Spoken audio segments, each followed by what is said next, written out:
Ooh, it's a spooky time of year. Halloween, excitement, spookiness, all in the air. But for many kids and even parents, it actually could be a source of a lot of stress and just being overwhelmed, right? Well, joining us now with some tips on how to keep Halloween fun and stress-free is parenting expert Katherine Sellery. She's joined us from Hong Kong. How is Hong Kong?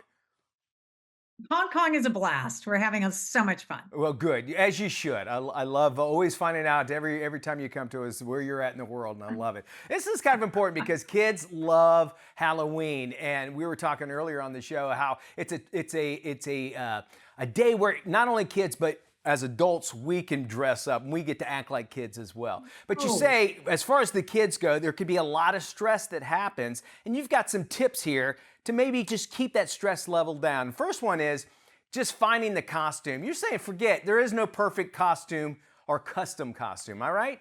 exactly. So there can be a lot of pressure, right, to find the perfect costume. And it can be overwhelming, not just for your kids, but for the parents too.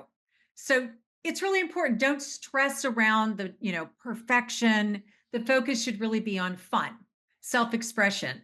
So you need to set expectations early for what is realistic and encourage your kids to get creative with what they have. Uh-huh. Embrace their unique ideas, offer your assistance to see out their vision. Try to be a part of the excitement, make it collaborative, and make sure to be actively listening when helping to set the boundaries and expectations so there's not a lot of That disappointment. makes a lot of sense too. And I always appreciate when teachers at school kind of encourage them to really dress as a book character or something along those lines. So kind of keep it So going. good. So, maybe just say, well, what are you learning about? Why don't you be this, that, and sort of thing.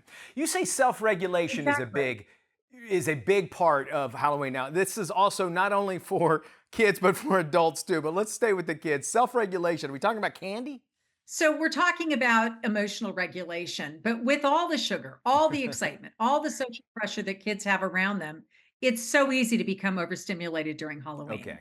So support your children to manage their emotions and their energy for preparing for the big feelings around winning and losing in games, handling the excitement or the fear around trick or treating. So there are practical tips like the breathing. So you can really teach your kids, not just Halloween, but all the time. Breathe in, 2, 3, 4. Hold, 2, 3, 4. Breathe out, 2, Right. 3, 4, 5, 6. And you're instantly in the parasympathetic. So that'll just calm down their nervous system.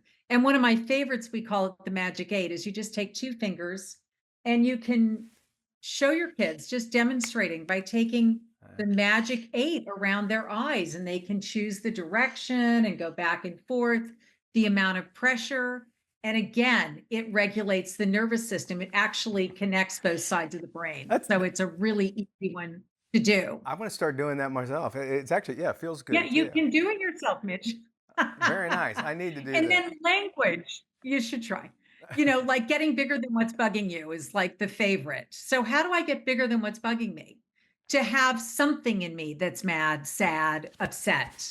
Okay. So, something in me.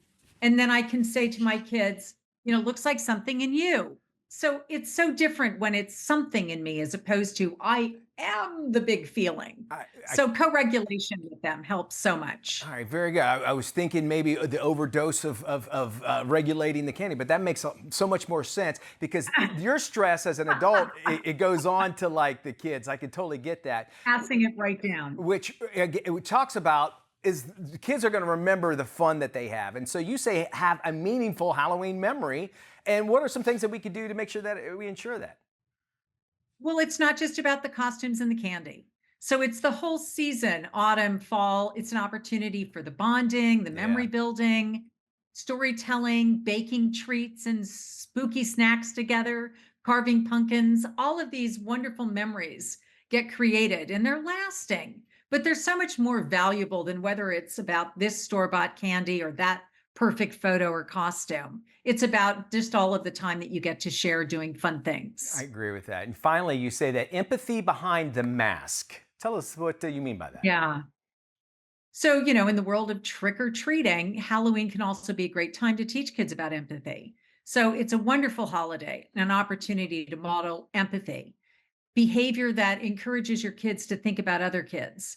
whether sharing candy, including them in activities and games, just reflecting with each other about the fun they're having with their families and friends. I love that. And I should have prefaced this whole interview saying that the things that we are doing are going to go through Halloween, we actually can use year round. I'm going to start using the Yes. figure eight. I love that. I love that you're doing that. I'm going to throw you some curveballs here. First off, So, ready. after Halloween is all over, you have all this candy. What do we do with it? I just can't see a lot of parents wanting to keep that around. What's the best way to handle that situation?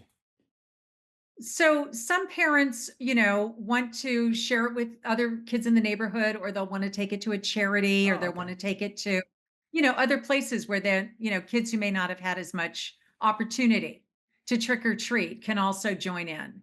So I love that. Sometimes parents say, like, let's spread it out over the year Yeah. and put some of it aside, which is also a really nice way to not have them overindulge. Well, really, when it comes down to it, is like, all right, let's split it up and let's let Dad know where the stash is always at, and then maybe you can hand him out as Absolutely. treats. Moms too. Yeah, indeed.